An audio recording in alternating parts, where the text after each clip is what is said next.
My dear lovely students, welcome to you. আশা করছি তোমরা সবাই ভালো আছো, সুস্থ আছো।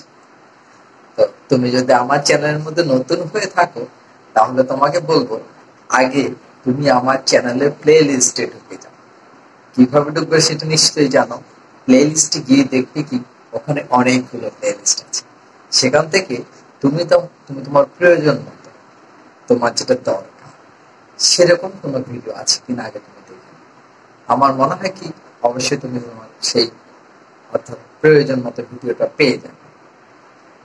তো সেখান থেকে আগে কয়েকটা তুমি বাছ করো।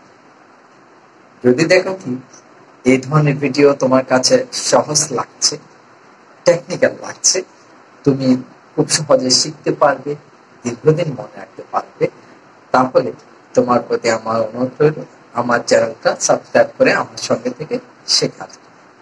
আর তোমরা যারা ইতিমধ্যে আমার চ্যানেলটা সাবস্ক্রাইব করেছো তাদেরকে অজস্র এখন বা এই ক্লাসে তোমাদের জন্য রয়েছে একটা graph description.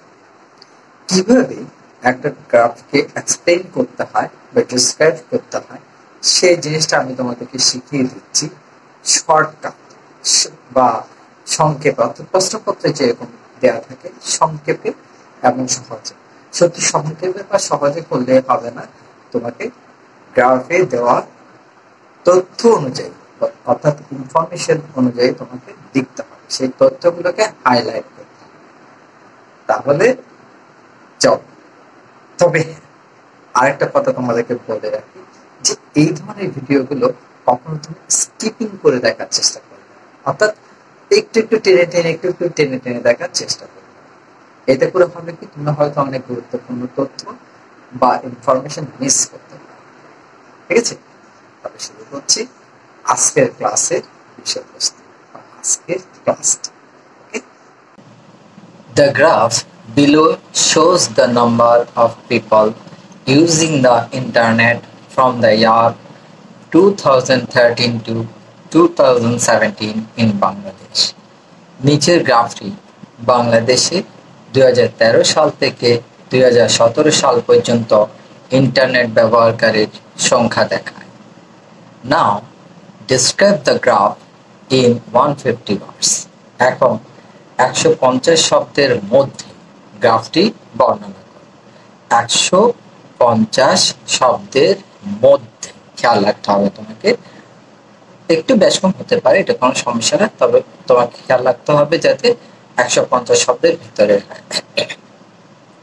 You should highlight the summarize and the information given in the graph.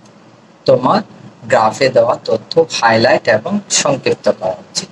তাহলে এই জিনিসটার প্রতি তোমাকে একটু বেশি খেয়াল রাখতে হবে, কি তথ্য হাইলাইট করতে হবে এবং সংক্ষিপ্ত করতে হবে। তুমি একটা জিনিস লক্ষ্য করো, আমি এখানে প্রত্যেকটা লাইনের পাশাপাশি বাংলা লিখে দিয়েছি যাতে করে তোমার বুঝতে কোনো সমস্যা না হয় এবং তোমার বোঝার জন্য যেন অন্য কারোর কাছে যেতে না হয়।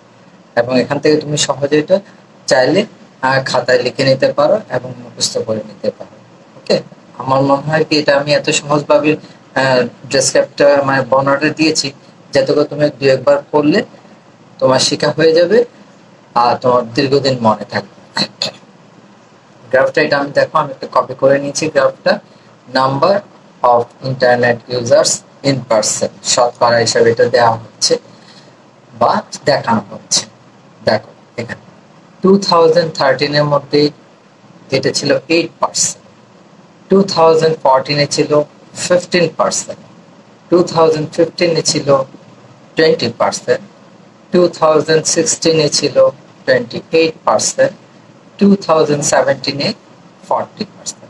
তাহলে দেখো এখানে 5টা বছরের কি পার্সেন্টেজ দেওয়া হচ্ছে ইন্টারনেট ব্যবহারকারীর সংখ্যা। তোমাকে এটা কি করতে হবে, সংক্ষেপে বর্ণনা করতে হবে। এখানে এই গ্রাফের মধ্যে যা ইনফরমেশন দেওয়া আছে তুমি কিন্তু সেই ইনফরমেশন গুলো লিখবে, এর বাইরে কোনো ইনফরমেশন দেওয়ার কোনো প্রয়োজন নেই বা লিখতে পারবে না।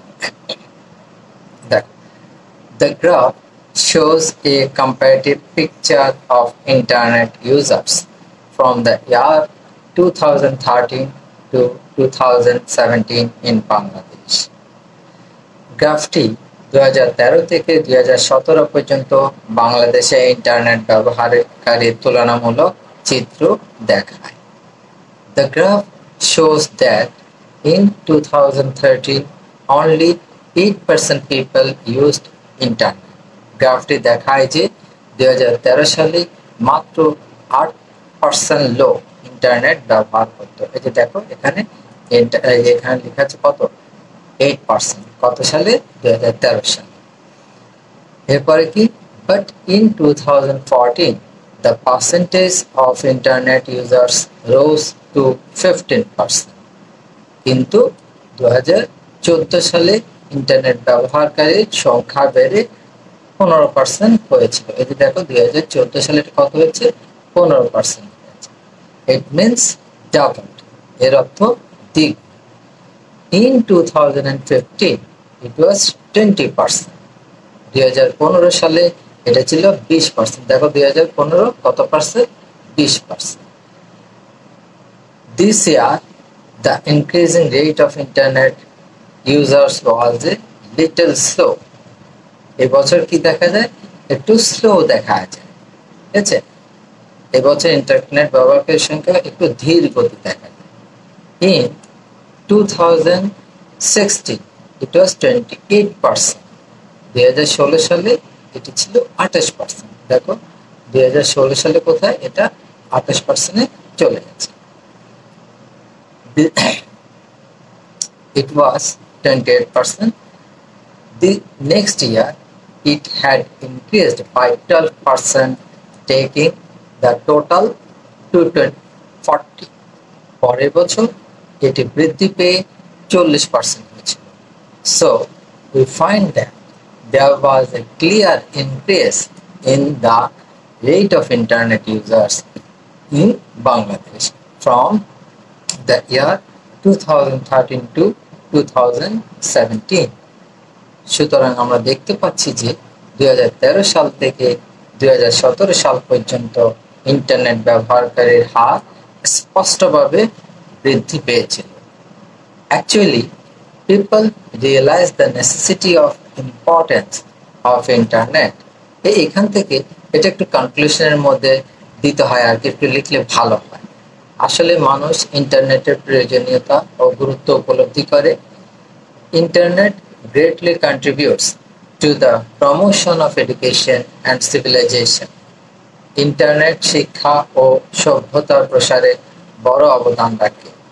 So the users of internet are increasing rapidly with the passage of time. তাই সময়ের সাথে সাথে ইন্টারনেট ব্যবহারকারীর সংখ্যা বাড়ছে। At present, বর্তমানে the use of internet is gradually becoming popular among the people of all classes. বর্তমানে ইন্টারনেটের ব্যবহার ধীরে ধীরে সব শ্রেণীর মানুষের কাছে জনপ্রিয় হয়ে উঠেছে। ওকে, ফিনিশড। আর এখানে শেষ করছে। দেখো কত শর্ট করেছে আমি জিনিসটাকে, ডেসক্রিপশনটা কত শর্ট করেছে, ইনফরমেটিভ করেছে। অর্থাৎ এখানে এই গ্রাফের মধ্যে যা যা লিখতে বলেছে, যা যা বর্ণনা দেওয়া হয়েছে, আমি ঠিক তাড়াতাড়ি কি সংক্ষেপে বর্ণনাটা করেছি এবং ইজি ইংলিশ দিয়ে, যাতে করে তোমরা সহজে সেটা বুঝতে পারো এবং সহজে যেন সেটা শিখতে পারো। তো আশা করি এটা তোমাদের ভালো লেগেছে, and thank you for watching the video.